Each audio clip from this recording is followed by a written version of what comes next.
Hi everyone.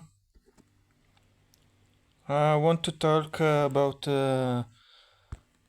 Syrus Tuesday and why is my favorite character, and why I disagree with TGG anime for thinking that he is the most disappointing character in Yu-Gi-Oh! GX. Disappointing character in the Yu-Gi-Oh! franchise. 退学ほぼ決定だっていうのに Wait, I think that Cyrus Truesdale is the most disappointing character in the Yu-Gi-Oh! franchise. I don't think so. I think he's one of the characters who show the most grow in all the series.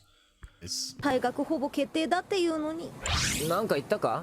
なんでもない Looking at the entire series as a whole, there are actually a few characters that this video could be about, and maybe future videos will come.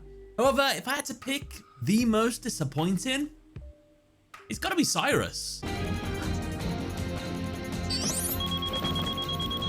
Cyrus is the lovable, insecure sidekick to the main character, Jaden, in the Yu-Gi-Oh! GX series. Was the character I relate the most in the series. That's why I like it a lot. This makes him not only in the main character's shadow, but he's also in the shadow of his much cooler, more successful older brother, Zayn. And you can relate to that, especially if you have a older brother or someone you look up to.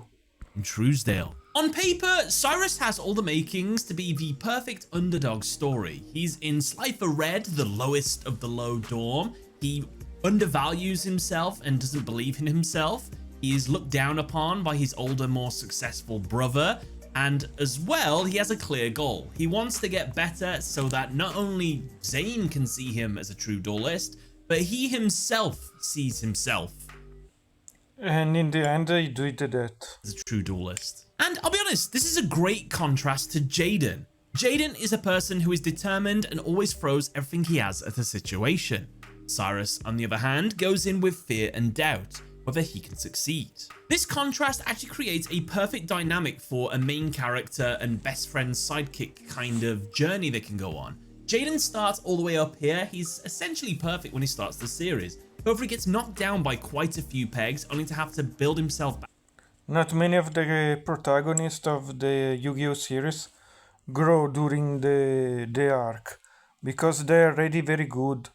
The only one you can see growing is Yuya, because it was no good, and with the help of Astral, is grow as a character, and maybe later Yugi. Back up in the final season. Cyrus is already all the way down here, but over the course of the series, he goes up and up and up. So it's kind of perfect, really. And if we're talking about Cyrus, we can't not talk about his deck, the Vehicroids. Overall, they're pretty childish, a nothing special kind of. And I love the Vicoroids because represent Cyrus a lot as a character. As childish, but have potential. Deck, which cuts me deep to say because I actually generally do like the Vehicroids. I like them They're a a lot. terrible, awful deck in the real world. They need so much support to be better. How do I know? I played them for a whole month and they were. I think you can work with that. I use Vicoroid and Speedroid together in Yu-Gi-Oh! Duel Links. Awful. This is what it looks like when you take roids into diamond ranks. We can do something for that. Tribute Mixeroid. No, we can't do anything with that. But despite that, as goofy as they are, I still like them. So with these building blocks, his journey should have been a classic hero's tale. And technically, it is, as by the end of the series, he does achieve all of these goals. He gains confidence in himself and his abilities. He reaches Obelisk Blue, the highest. The problem is that everything is off screen.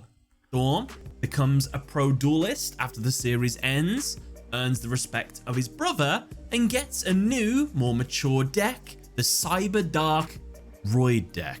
However, in my opinion, all of these achievements are unearned, or at the very least, heavily underdeveloped. I don't think they earn because we forget that the whole series is about a school where you learn how to duel. So he learn during his class and mature as a duelist, but keep his deck that he love. And here's why. But before we do, this is your reminder. Don't forget to subscribe. We're getting closer to 500,000 subscribers every day. And with your subscription, you're helping out a ton. Cyrus's first big development moment occurs in episode 11. He contributes towards the defeat of the Paradox brothers with Jaden, despite having nightmares that he will be the one to cause their downfall.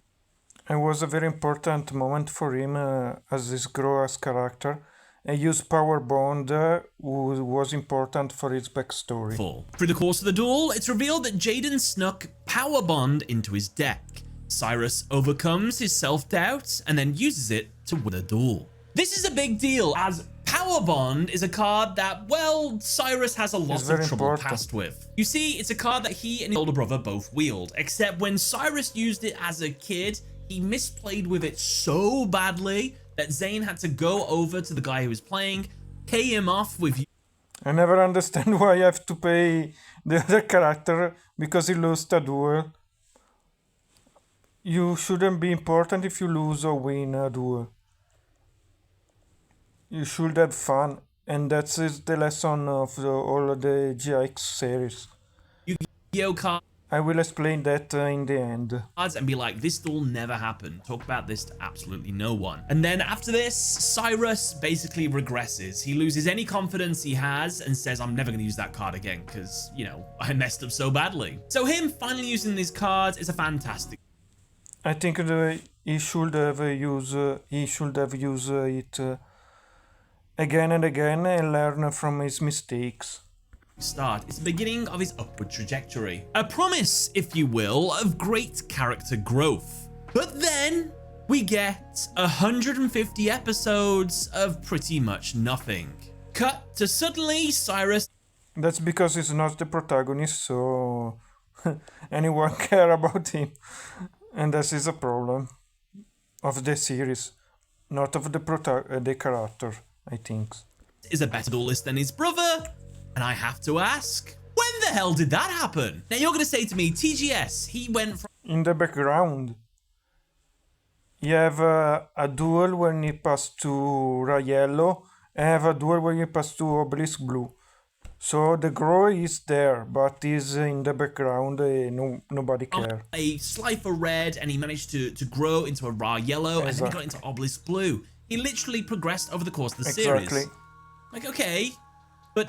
did he really? Typically, when you look at character growth, you look at who they duel against over the course of the series. So let's do that with Cyrus. Who did he duel from the start to the end? Well, at the very start of the series, episode 1, he beats the duel examiner to get into Duel Academy. This is a baseline requirement, not necessarily a sign of growth. And that is just Next, he helps Jaden in his win against the Paradox brothers. As I said, this is arguably his biggest moment of growth, and that happens in episode 11. He beats, but then loses to Dimitri, a Ra Yellow copycat duelist. However, he's beat Dimitri using the deck of Crawler.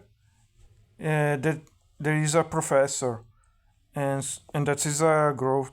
But then Dimitri changes deck because it's a copycat duelist. I use deck pre-made. And use a Yugi deck that is very strong.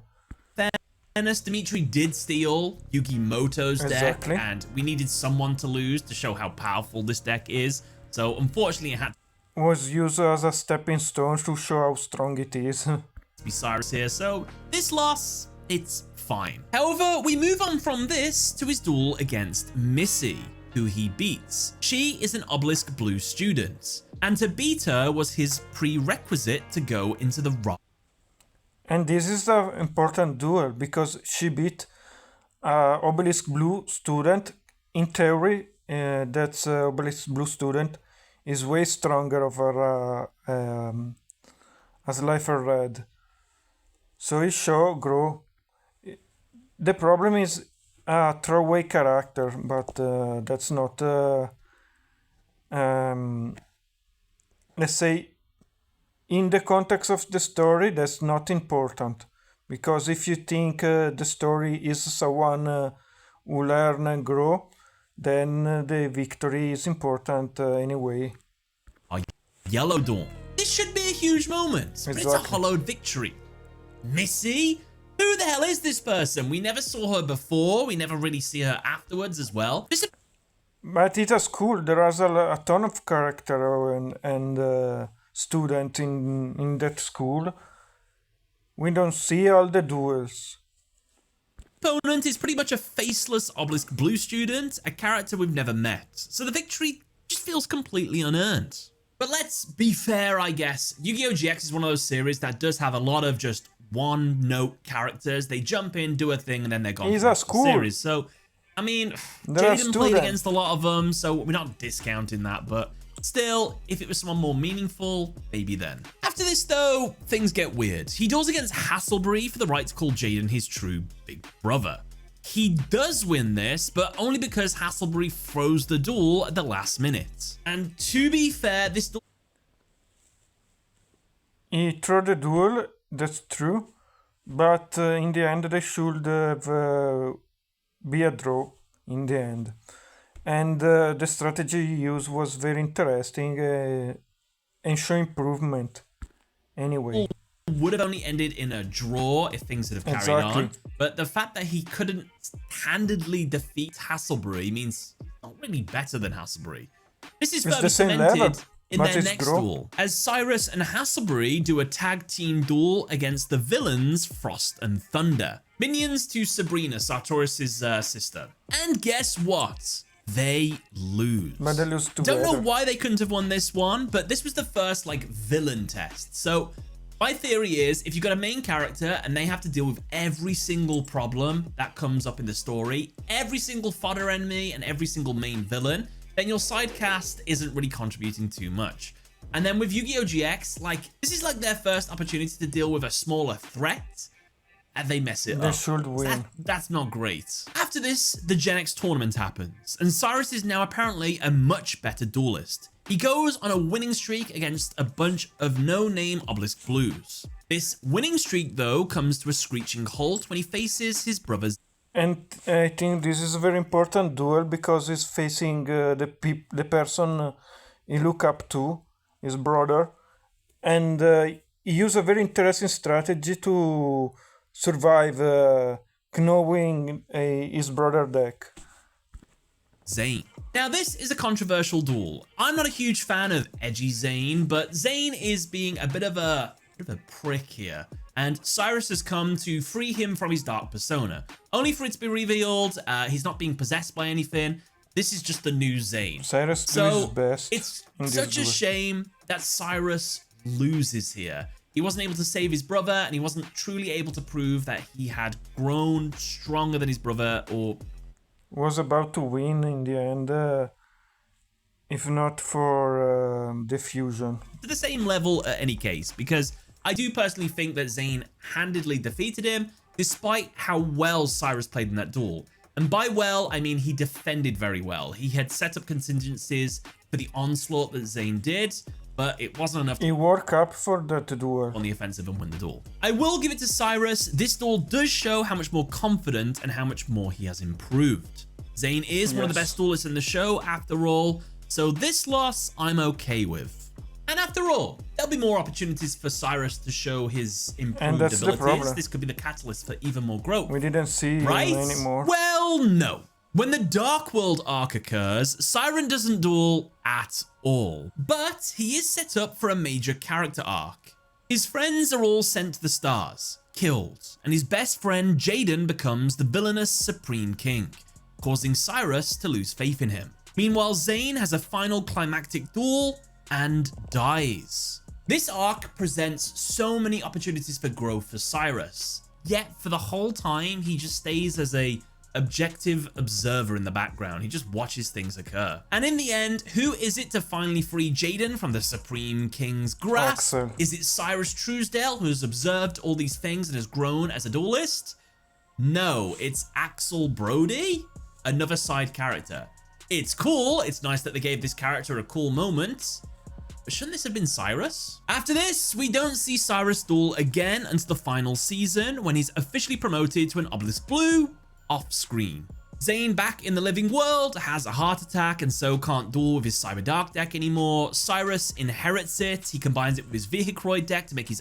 And this is important because it's a reminder of his brother and use a deck with sentimental value for him. I think the only problem is they should make a card that allow to use both the Vehicoroid, Cyber Dragon and Cyber Dark together, like a Cyber Dark Dragon Roid something. Own unique deck and defeats Makoto. It is heavily implied at this point Syrus is now a better duelist than Zayn. After this, as the series wraps up, he beats a group of no-name Obelisk Blue students again as part of him graduating Duel Academy. However, he then loses to Truman, which is like the mini-boss before the final boss of the final series. The big boss is the Darkness. But everyone loses. To be fair, everybody lost to the Darkness. If anybody had a bit of darkness in their heart, they dueled him and they lost. But Syrus, now with his brand new Cyber Dark Roid deck, having surpassed Zayn Truesdale, one of the greatest duelists in the series, you're telling me he still loses to Truman? Could have given him this win at least. You know, just something. And after this, the series ends. Syrus and Zayn create their own pro league together, and I think they also become a tag team pro duo, I think. I feel like I read that somewhere, but that's how the story ends for Syrus. My issue with this is that from episode 11, Syrus begins his growth, to episode 164, the pinnacle of his growth, he's beat Zayn, achieved all of his goals.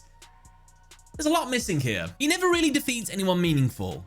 He has gained confidence, I'll give him that. However, we never actually see that confidence develop through compelling challenges. Which brings me on to another issue I have, which is his deck. I think Syrus should have matured out of his Vehicroid deck. I don't think so. I think the most important thing for a player in Yu-Gi-Oh! Is not winning or using a deck that you don't like. Is making a deck of your favorite card and win using that. And build your deck using the card that you care about. That is the lesson you learn from Yu-Gi-Oh! In the Awaken the Dragon arc, where you learn that you need to love and care about your card. Or at the very least, I think his Vehicroid deck should have matured with him. Fun fact, Syrus... That's true, it should mature with him. Doesn't summon or activate any Roid cards in his big duel with Makoto. He only uses generic cards, Cyber Dragon or Cyber Dark cards. Saying that, he does passively use 2 Roid cards, Kite Roid, which got dumped into the graveyard, which he used to reduce... Kite Roid is a very powerful card. In the end, you can stop an attack, and then in the grave you can stop another attack. Attack down to 0. And Dragonroid, which was used as an equip. And Dragonroid is the only card that you can think can combine Cyber Dark and the Roid card. But I think you need more card you can do that. Like a Cyber Dark Dragon Roid something. A Cyber Dark Dragon. That's it. That should show you how they're not great the Roids are. And it even makes me think that the reason he wasn't involved in dueling against Supreme King Jaden was that the writers were like, Vehicroids are not very cool, are they? And they're also not that good. How are they? There is a possibility to make a Roid deck using both Vehicroid and Speedroid. And I like that because Aral Roid, quindi the Speedroid are made in remembrance of Vehicroids. But the problem is Vehicoroid are Earth Machine card, while Speedroid are Wind Machine, and they don't get along together. I think they should make something that allowed that to work better together and do a Roid deck. I use a Vehicoroid Speedroid deck in Yu-Gi-Oh! Duel Link with Syrus. Supposed to be evil heroes, or at least draw against them. Like, I don't know. Let's just have Axel do it with his volcanics. I'm like, all right then. Now, I like roids in theory. They're goofy, they're vehicroid robot things with like googly eyes, but I don't know, there's something charming about them. And if you think about it, Cyrus's vehicroid deck is simply just an inferior version of Zane's Cyber Dragon deck. Zane's Ace, Cyber End Dragon, and Cyrus's Super Vehicroid Jumbo Drill are the same monster. Both require 3 monsters for summon and deal piercing battle damage, except Cyber End Dragon has better stats and is much easier to get out. Cyrus should have evolved past the Vehicroids. Jaden, Chaz, and Zane all upgraded or changed their decks to reflect their growth, so why didn't Cyrus? If not a completely new deck, upgrade his Vehicroids he has now. This is Super Vehicroid Jumbo Drill. It's a little bit goofy, a little bit wacky, but it's okay. There is but Super this card right Vehicroid, here is the manga exclusive, Barbaroid. There is a Super Vehicroid base, Recurbiad, or Barbaroid. The ultimate battle machine. Cyrus uses this in the manga. It's an amazing... Barbaroid can be the Cyber End Dragon of Cyrus, I think. card. 4,000 attack, 4,000 defense, can attack twice. Any monster it attacks can't use its effects. Burns for 1,000 damage if it destroys a monster. Can't attack directly, but still, look how cool this looks. It looks really epic. Why couldn't he have had more cards like this as the series went on? Which brings me to my next point. Cyrus inheriting the Cyber Dark cards. I don't hate that Cyrus inherits...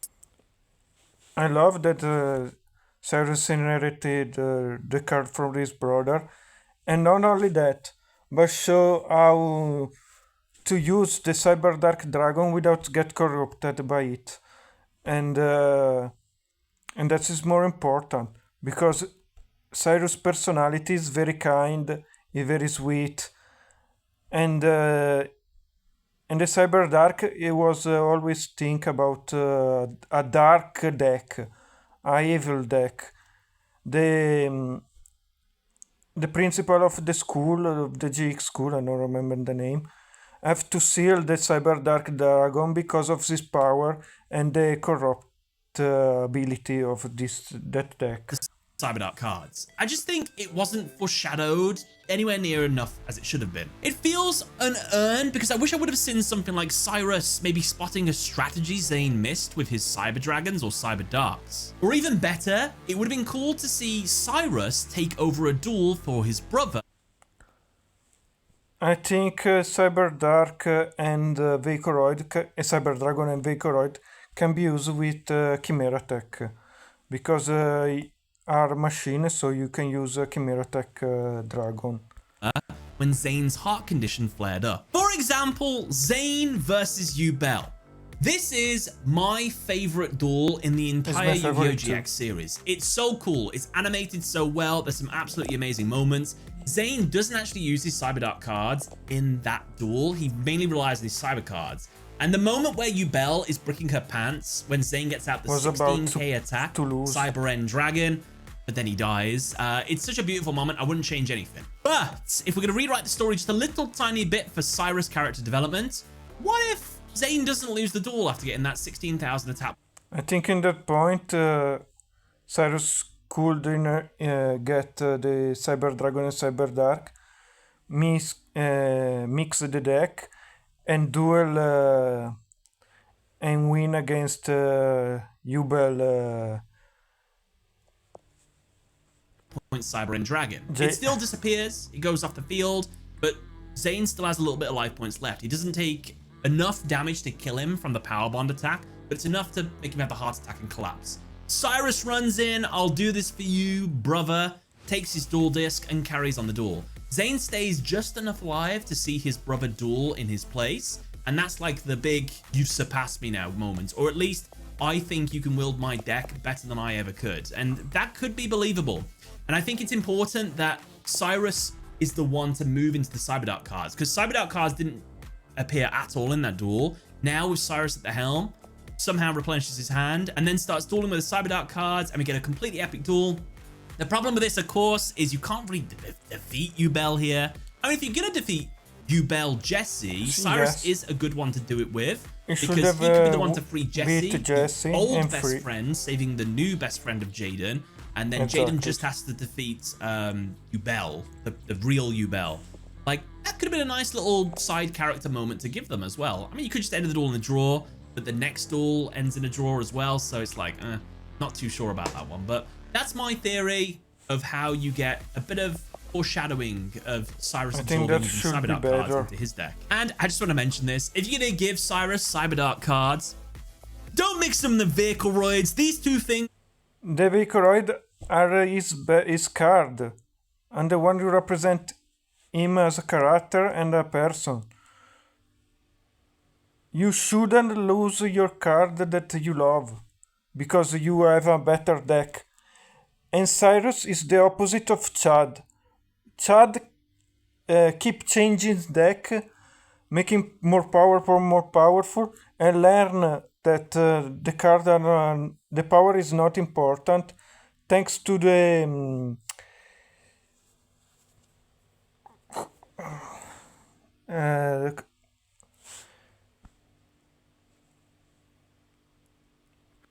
do not go to is dual spirit, the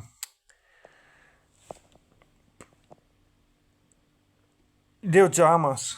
together. Don't do it to me. The best thing I think they could have done is Zane keeps his original Cyber Dragons, gives Syrus the Cyber Dark Dragons, and Vehicleroids just get left at the wayside. Maybe. No, for me it's important they have every one of that. Vehicleroid represents Cyrus.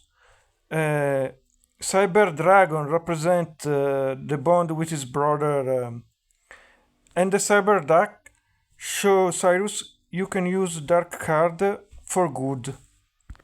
Passes that on to a small child or something. I don't know. Just don't use Vehicleroids. They're so bad. In the end, what I'm trying to say is Syrus had the potential to be a great character development moment, and I think but it all happened either off screen or it wasn't developed enough, or I just didn't see enough. But I think my two big things is he should have been the one to free Jaden from his Supreme King persona, get the draw against him instead of Axel. Could have been a nice moment. Maybe taking over a duel for Zane and proving that he was the one worthy to wield the Cyberdark card, or just upgrade his Vehicleroids over the course of the series to be a bit more mature. And if his deck's getting more mature, we can mature Syrus as well as a character as he gains more confidence. Not that there's anything wrong with being short or anything like that, but he could actually get a little bit taller as well to show this progress, even getting taller than Jaden, because Zane's very tall and usually siblings sort of reach the same height as each other, so that could have been a little thing. That's not necessarily important at all, but I just thought that'd be a cool little feature over the 3 years. He gets a bit of a growth spurt. If you subscribe right now, we'll talk about how Blue Angel is probably the second most disappointing character in the entire UK. Blue Angels have a strong deck, but she changes deck too. Yu-Gi-Oh franchise. You have a deck that does so much burn damage in a 4,000 life point meta, and you lose every duel? What? Thank you all for watching. I want to talk about something. The lesson of Yu-Gi-Oh! GX was the fact that in the end, Jaden lost having fun with his card. And the last fight, the last duel with Yugi was him learning to have fun again with his deck. And the card is grow to with. And I think that is the most important part of the lesson. And it's something the player, Yu-Gi-Oh player don't do. They usually use a deck that is strong or a pre-made deck and never build a deck that represents themselves. For example, I have a deck I made since I started playing Yu-Gi-Oh! When I was very little, and my deck is a protagonist deck. I start getting the starter deck of Yugi, and then I keep adding the card from the other protagonist, making a very personal deck. In that deck is not very strong, but it's the card I love the most. For example, my favorite card is Mayabayo and Celtic Guardian, and I have them in my deck. You can see in my video if you want, because that's the most important card for me, and I keep having in my deck and making growing. So my deck have the main protagonist card, and have all the summoning mechanic of every series. Have fusion, have link, have pendulum, and everything. And is a very personal deck. Is not strong because, but I made some combination, a very personal combination, using the card I love and card I like, and make my deck grow with me, but keeping the card that are important to me. And think that is the lesson of Yu-Gi-Oh! You should learn from that. Okay, bye bye. Thank you for watching.